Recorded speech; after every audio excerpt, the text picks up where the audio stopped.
सुपीत सुनहरे जामे पे रंगीन बेल लहरा।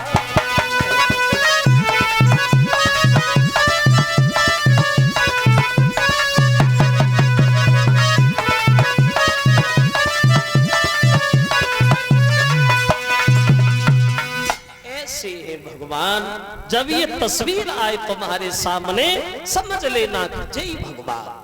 अब नारद अपने ही हाथ से ध्रुव को कुटिया भी तैयार करते हैं। कैसी कुटिया बनाई नारद ने? वो कुटिया ऐसी बनाई, वो कुटिया कैसी बनाई, वो कुटिया कि वो ध्रुव की छोटी पर्ण कुटिया यमुना तट पे दिखलाती है,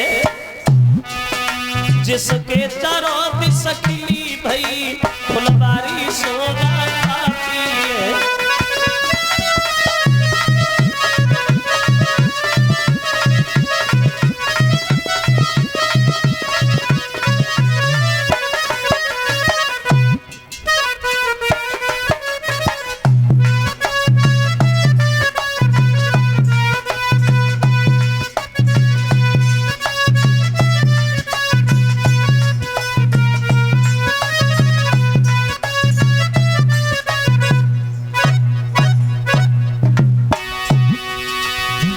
कैसी कुटिया बनाई नारद ने?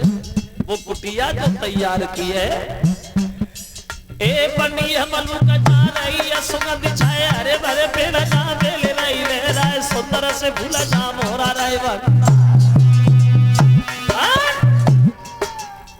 ठंडी ठंडी चलते समीर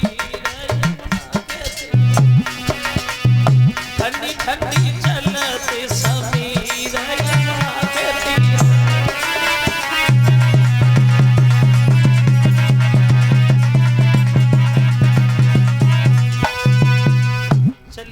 नारद कुटिया बना के और ध्रुव बैठे गए भजन करने के लिए।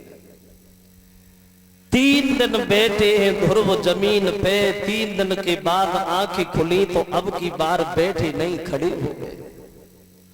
ध्रुव ने अपने दोनों हाथ ऊपर को कर लिए और ध्रुव ने श्वास लेना ही बंद कर दिया। और जब ध्रुव ने श्वास लेना बंद कर दिया, कोहरा मच गया, क्षीर सागर खोलने लगा, इंद्र का इंद्रासन हिलने लगा। भगवान नारायण असमंजस में फंस गए, बोले नारायण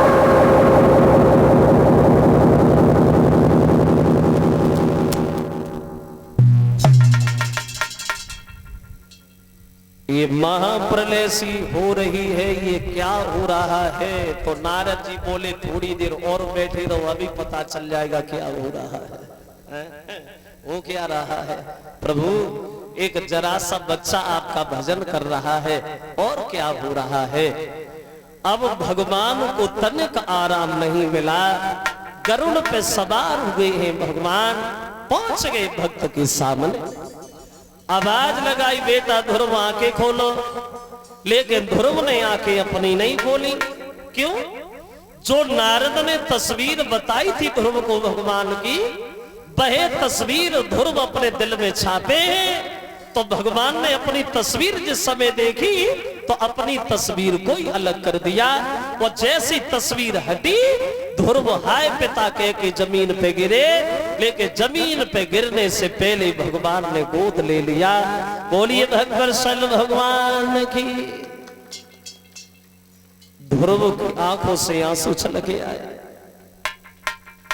जो ध्रुव के गालों पे लकीर बनाते हुए भगवान की गोद में समाने लगे, तो भक्त को रोता हुआ जब भगवान ने देखा है तो भगवान पूछने लगे, बेटा तुम रोए काहे को? क्यों रोए ध्रुव? बोलो। तो ध्रुव रोने लगे, बोले महाराज तुम्हारे निर्दयपन को निहार करके हमारे आंसू निकले आए। भक्तों को सताना बाप का काम बन गया है परमेश्वर। भक्तों को दुख देना तुम्हारी एक आदत हो गई। मेरी माँ जौ की रोटी नमक के साथ खा के अपना जीवन काट रही, कभी भी आज तक मेरे घर पे न गए, ये भी नहीं देखा कि हम लोग जिंदा कैसे रहते। भगवान ने जब ये शब्द सुने तो भगवान हंसने लगे। ध्रुव सच तो ये है, अगर तुझे और तेरी माँ को जौ की रोटी नमक से न मिलती तो शायद तू हमारा भजन करने जंगल में काहे को आता। और ये बात भी सच है। दुख में सुमिरन सब करे, सुख में करे न कोई, और जो सुख में सुमिरन करे तो दुख काहे को होए। आदमी भगवान को कब मानता है? जब मुसीबत तकलीफ और जब आराम हो तब लोग भगवान को भूल जाते, भगवान रहते कहाँ है। कभी आपने खुद अंदाज किया हो, देखा हो, अगर घर में कोई बढ़िया काम बन जाए, 4-10 लाख रुपए का फायदा हो जाए तो छाती ठोक के कहती ये काम किसने किया है? हमने, हमने। और जब कुछ नुकसान हो जाए, कोई घटना घट जाए, तब लोग क्या कहते हैं? भगवान ने बहुत बुरो करो, अच्छो करो सो हमने करो, और बुरो करो भगवान ने करो। अब तो भाई जमाना इतना बदल गया है, किसी देवी देवता की पूजा कौन करे? वक्त कहाँ है पूजा करने का? आप लोग यहाँ बैठे जरूर हो, लेकिन मन में बहुत सी बातें होंगी, ये करना है वो करना है। पूजा करने का वक्त नहीं है।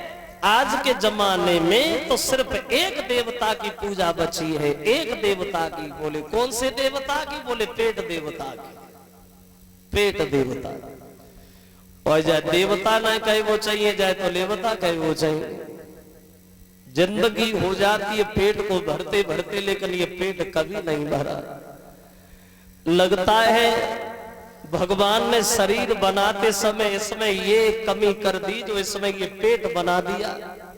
अगर पेट ना होता तो काय की चिंता, न करेवे की चिंता, न खाएवे की चिंता, न रहेवे की चिंता, न चिल्लाएवे की चिंता। काय को चिल्लाते दोपहरी में आराम से करे ना पते चुपचाप।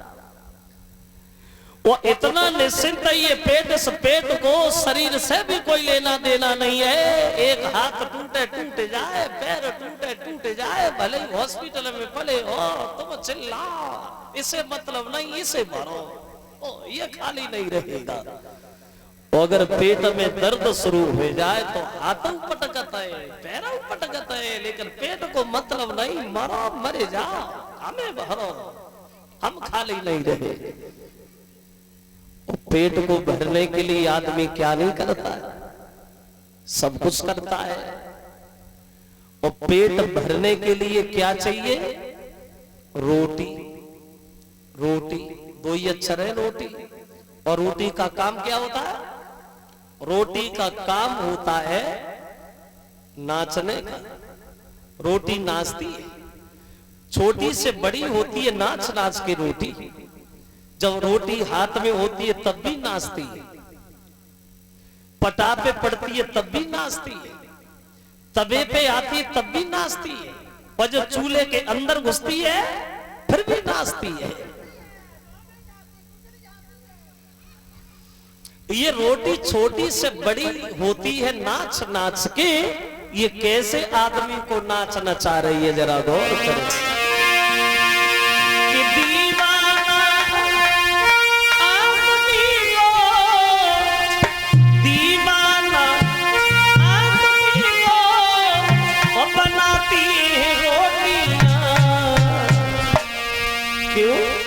खुद नाचती है, सबको नचाती है।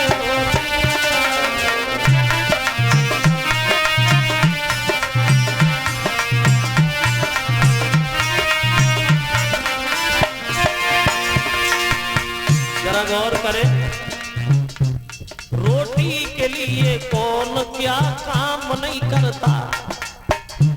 रोटी के लिए इंसान झूठ बोलता।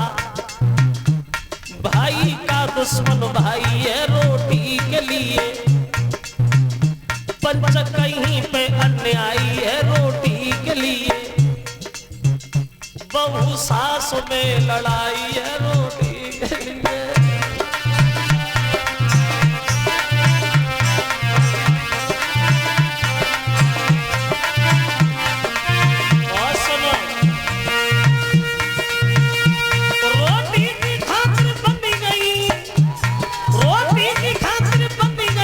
घर में पार्टियां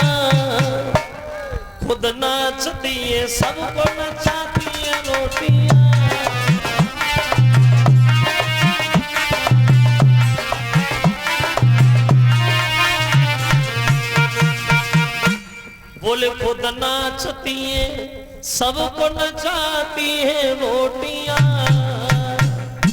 भगवान बोले बेटा वरदान मांग लो, दिल खोल के मांग लो, जो मांगोगे हम नहीं दे देंगे, मांग लो। तो ध्रुव ने मना कर दिया, बोले प्रभु हम वरदान लेने थोड़ी आए थे, दर्शन की लालसा मन में थी, वो दर्शन आपने हमें करा दिया, हमें कुछ न दो। वो हम आपसे मांगे तो हम मांगे भी क्या, जब आप खुद ही हमें मिल गए हो तो हम आपसे चाहिए ही क्या। तो भगवान बोले बेटा अगर तुम नहीं मांग रहे हो तो हम अपनी इच्छा से तुम्हें दे रहे। जो जगह हमने आज तक देवताओं को भी नहीं दी है, छुपा के रखी है, वह जगह हम तुम्हें नियुक्त कर रहे हैं। शासन करना और जब इच्छा हो तब चले आना, तुम्हारे लिए द्वार हमेशा खुला रहेगा। और इंद्र को इशारा दिया, इंद्रदेव हमारे बच्चे को ऐरापत हाथी बिठाल कर किसके घर तक छोड़ के आओ। देखो कहा एक दिन ध्रुव पैदल पैदल भागे गए थे, वो आज ऐरापत हाथी बैठ के जा रहा है। तो भगवान की थोड़ी सी निगाह हो जाए जीवन में फिर गया है, फिर तो आनंद ही आनंद है। वो जो घमंड से चकनाचूर है वो भगवान से बहुत दूर है, क्योंकि अपनी आदत से ही मजबूर है। चले ध्रुव हाथी बैठे, तो गांव में खबर लगी तो गांव के लोग ध्रुव को देखने के लिए दौड़े। तो ध्रुव ने मन में एक बात सोची कि हमारे बड़े बूढ़े लोग पैदल जमीन पे हैं और हम हाथी बैठे, मुझे अच्छा नहीं लग रहा, क्यों ना पैदल ही पैदल चलो। इंद्र से बोले इंद्र भैया हाथी नीचे को उतारो, हमारे बड़े बुजुर्ग पैदल हैं, हम हाथी बैठे, मुझे अच्छा नहीं